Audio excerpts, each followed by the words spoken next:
India-Canada diplomatic relationship has taken a blow after Canadian PM Justin Trudeau accused India for the death of a Khalistani terrorist, Hardeep Singh Nijjar.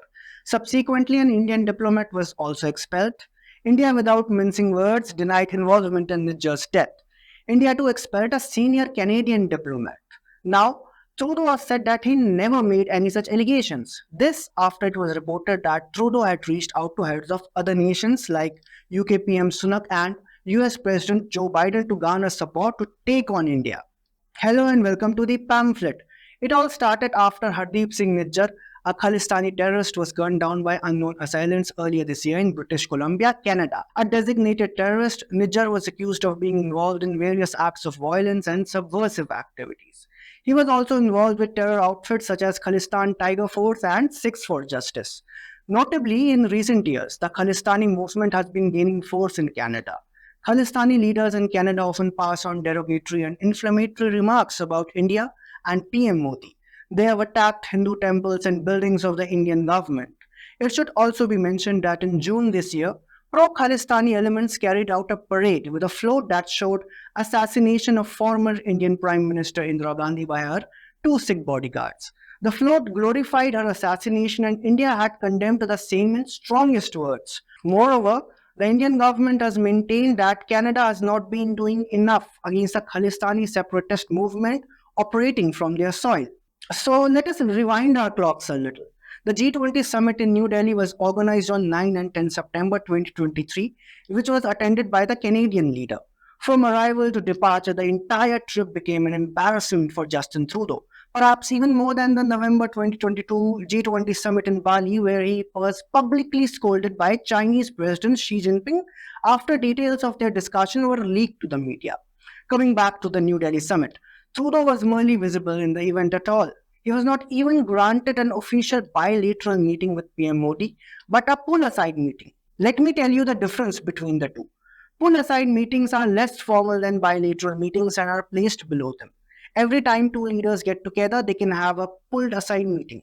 Even in that meeting, Justin Trudeau was at the receiving end of a diplomatic beating, as PM Modi had strong words for his Canadian counterpart.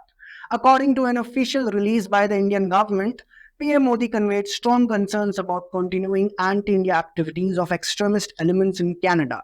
The statement was seen as a strong jibe from India to Canada, as the meager country has repeatedly failed to act against the Khalistani terrorists operating from its soil against India's interest. The G20 in Delhi was over, but the diplomatic embarrassment for Justin Trudeau was far from over. He was forced to stay a day longer in New Delhi due to technical problems with his plane. The entire trip was a diplomatic disaster for the Canadian leader, and he became a laughingstock in his own country. However, the actions of Trudeau in Canada were further going to increase his diplomatic troubles. Diplomatic tensions were raised to an all-time high as on 18 September, Justin Trudeau in the House of Commons claimed involvement of Indian government agents in killing of Hardeep Singh Nijjar. After leveling allegations, Canada made another bold move as it expelled a senior Indian diplomat. India replied by denying the allegations, and after summoning the High Commissioner of Canada to Delhi, India also expelled a senior Canadian diplomat in India. Perhaps Canada was ready to pick up a fight with India, but maybe it underestimated its opponent. As a diplomatic war raged with India, Canada was hoping to garner support from its allies. However, it's not going as expected for Trudeau. The US, UK, and Australia expressed worry over the claims made by Justin Trudeau, but held off on commenting until the probe was finished. The US National Security Council spokesperson Adrian Watson stated that the US was deeply concerned about the allegations disclosed by Prime Minister Justin Trudeau. In London, a UK government spokesperson said, "We are in close touch with our Canadian partners about these serious allegations."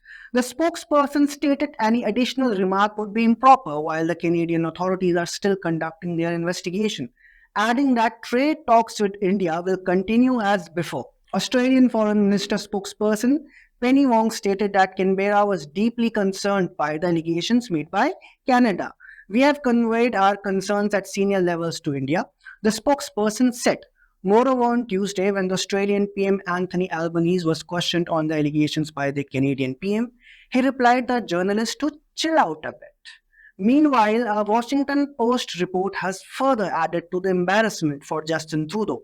Quoting the report, in recent months, Canada began pushing its closest allies, the members of the Five Eyes intelligence sharing network, comprising the United States, Canada, Britain, Australia, and New Zealand, to raise Nijjar's killing with India at the highest levels of government and issue a joint statement condemning the act as contravening international norms. The report further says that several countries, including the US, demurred, fearing a backlash from the Modi government, and the matter was quietly sidelined during the G20 summit. As much as these nations tried to show concern for Canada in their latest statements, the balanced language in their statements is a clear indicator that they do not want to harm their strategic interest with India over petty domestic matters of Ottawa. After the diplomatic storm, Justin Trudeau seems to have softened up a bit. On Tuesday, the Canadian PM told reporters, "We are not looking to provoke or escalate. We are simply laying out the facts as we understand them." The statement comes after Canada has not been promised much by its Western allies. This entire controversy may yield Trudeau politically, but he threw national diplomacy under the bus. Between choosing trade and other diplomatic relations with an emerging economy that India is and a terrorist on their soil, Trudeau shockingly chose terrorists. If you like this video, kindly subscribe to our YouTube channel and also do not forget to follow us on Facebook, Twitter, and Instagram.